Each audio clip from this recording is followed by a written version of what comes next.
So for today's video ay gagawa tayo ng isang ritual upang tumawag ng mga kaluluwang ligaw sa loob ng abandonadong resort. Ay putang ina mo, baba.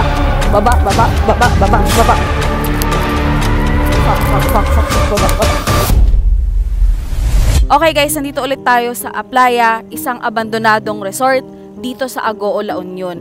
And ngayon bumalik tayo upang gumawa ng seance. Itong seance na to is yung ginawa natin nung lunar eclipse. So susubukan naman natin siya dito sa abandonadong resort. Medyo nakakatakot lang kasi kahapon is marami kami and grupo kami na pumasok dito. Pero this time, dalawa lang kami ni Jabi and ako lang ang gagawa ng seance. So tara, pasukin na natin at simulan na natin yung seance para sakto na na habang madaling araw pa. Dito ay pumasok na kami sa loob ng abandonadong resort at naghahanap kami ng location or area kung saan pwede kong ma-perform yung seance. Napakalaki at napakadilim ng lugar kaya't naghanap kami ng pwesto kung saan madali kaming makakaalis kung sakali mang may mangyari. Okay, so guys, andito na tayo sa loob ng Aplaya and mag-set up lang kami ng area kung saan ako pwedeng mag-seance. So dito ko napili sa may hallway kasi para kung sakaling may mangyari, tatakbo na lang kami, ganun. Hindi, pero ito kasi yung parang pina-accessible. Ayaw na kasi namin pumasok sa loob kasi dahil dalawa lang kami, nakakatakot naman kung dalawa lang kami na papasok sa loob. So, dito sa tapat ng ng hall is yung pool area. So, dito na lang namin gagawin. Kasi dito sa mismong tapat ng lobby, doon tinapon yung bangkay nung explorer na namatay dito sa loob ng abandoned resort. So, malay mo matawag natin yung spirit niya and makausap natin. Sana lang spirit niya yung makausap natin and hindi ibang entity. Kasi syempre kapag gumagawa ka ng seance, hindi mo mapipili kung ano or sino ang matatawag mo. Okay, tara. Mag-start na kami. Para sa seance na to, ako lang yung gagawa and si Jabi is nandun muna sa bandang dulo ng pool kasi para mag-massage siya kung sino yung papasok. So ngayon, tayo lang muna dito and sakto din para mabilis natin na matawag kung ano man yung spirit na nandito. So meron akong 3 candles and ito yung gagamitin natin para mag-start ng seance. Yung seance, ito yung way na pagtawag ng spirit or entity sa isang lugar. Paalala lang ha, hindi nyo to dapat basta-basta gawin lang kasi kagaya nga ng sinabi ko kanina, hindi nyo sigurado kung anong klaseng entity yung matatawag ninyo. So, ayun, mag-ingat talaga kayo and kung maaari, wag nyo na lang gawin. So ito, mag-start na ako. Meron akong 3 candles dito and papailawan muna natin siya bago ko sasabihin yung orasyon. Ngayon ay sinindihan ko na ang 3 kandilang hawak ko dahil ito daw ang magsisilbing ilaw sa mga ligaw na kaluluwa upang makontak at makausap natin sila habang pine-perform ang seance.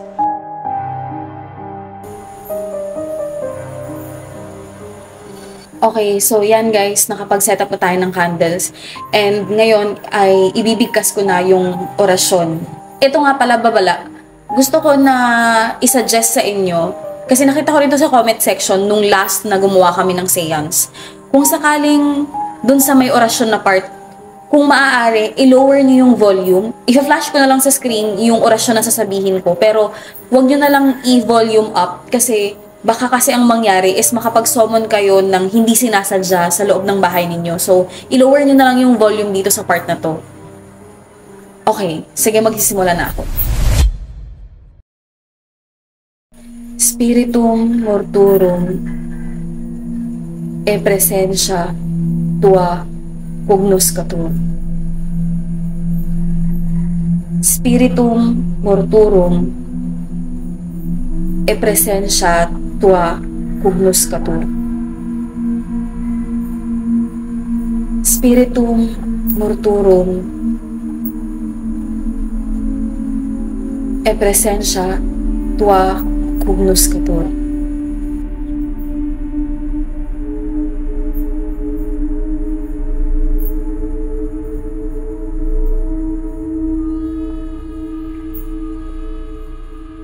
So magantay lang tayo.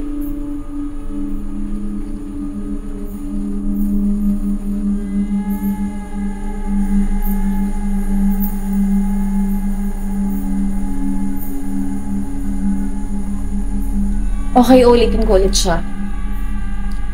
Spiritum morturum e presensya tua hugnoscatur. Spiritum mortuorum e presensya tua hugnoscatur.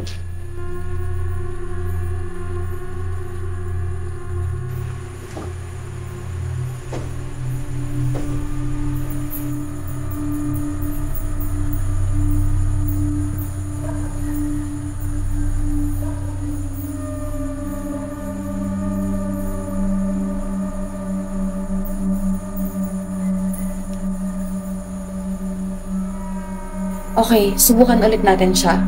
Ito na muna yung last time, and then after nun is maglibot tayo doon sa loob and susubukan natin kung may makukontakt tayong spirit. So ulitin ko ulit. Dito ay may naririnig akong mga kalubog sa loob ng kwarto at iba't iba pang ingay na hindi ko maipaliwanag. Ano yun?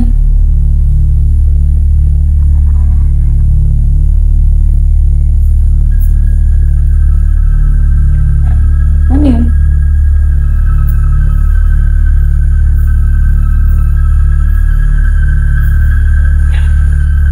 Okay, ulitin ulit natin.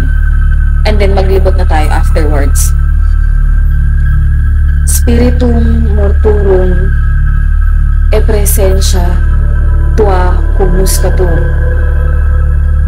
Spiritum mortuorum e presensya tua hugnoscatur. Spiritum mortuorum e presensya tua hugnoscatur.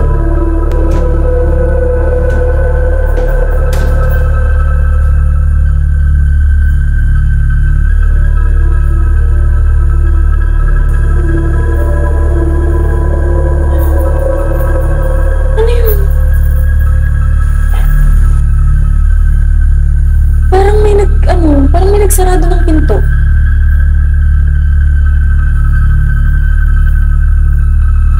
Tara, puntahan natin sa taas. Kasi may narinig akong parang nagsarado ng pinto dun eh.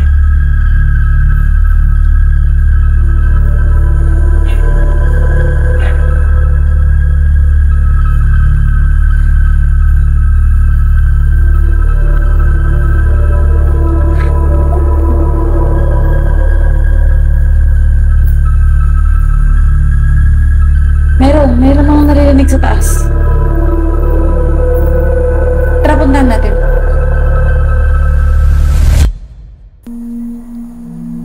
Or parang, hindi ko alam kung basta parang feeling ko sa taas yun.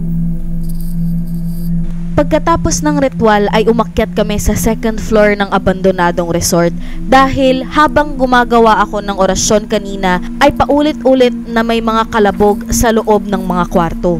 Ngayon ay gusto naming tingnan kung ano nga ba ang kababalaghan na nangyayari dito sa taas ng abandonadong resort.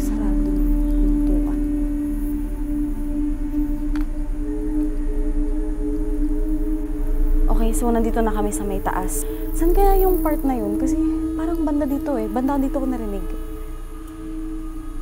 Ngayon ay nililibot namin ang second floor at napakadilim talaga at nakakatakot at mas lalo kaming natakot nang biglang nakita ko ito. Paglingon ko sa kwarto ay may aninong papatakbo sa amin. Ay putang ina mo, baba. Fuck, baba. Ina mo, baba.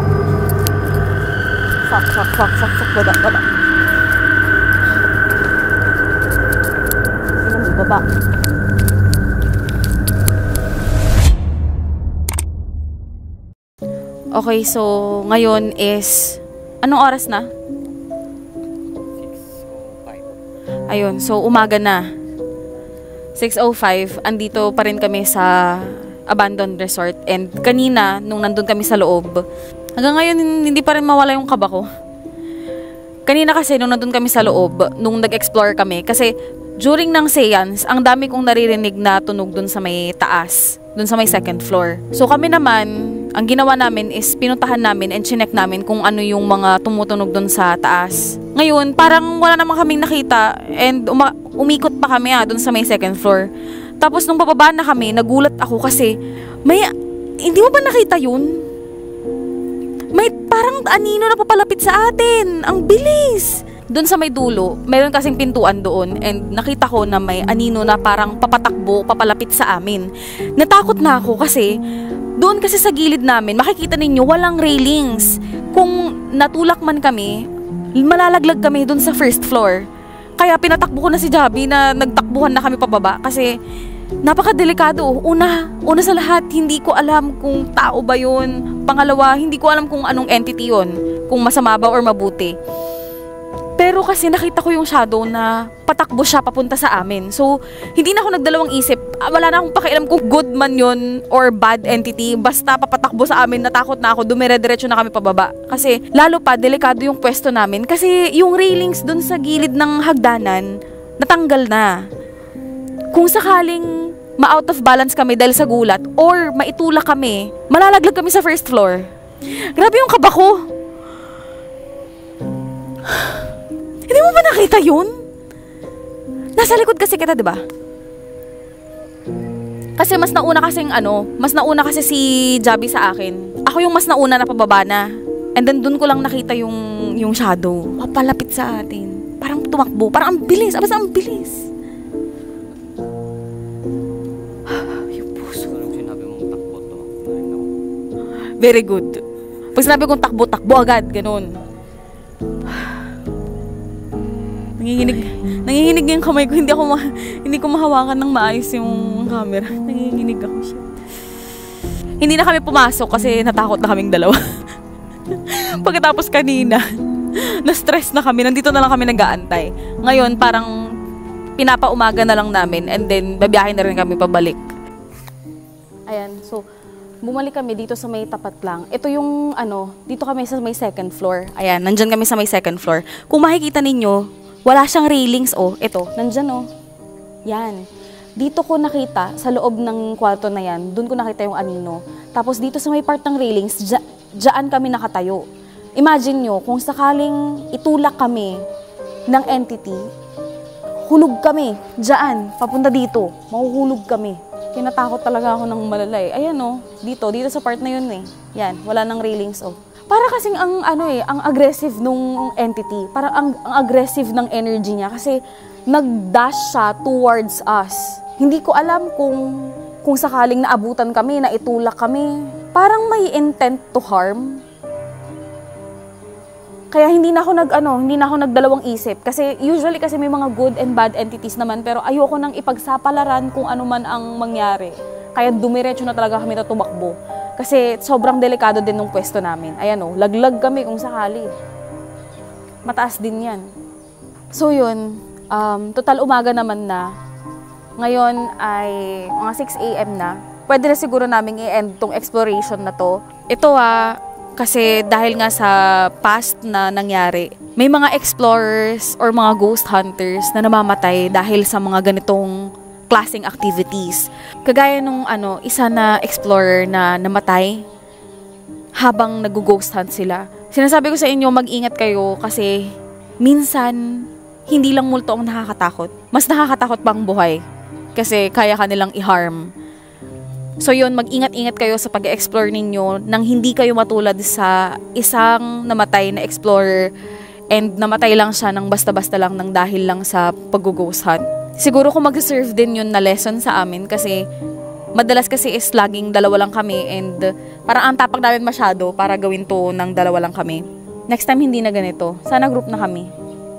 Uuwi na kami, magpapahinga na kami kasi medyo malayo-layo pa ang aming biyabiyahiin. Thank you guys sa magsama sa amin dito sa loob ng abandoned resort. So don't forget to share this video with your friends and also subscribe to my channel for more videos. Thank you guys so much and I'll see you on my next video. Bye guys! Bye! Bye! Bye! Shit, katakot talaga.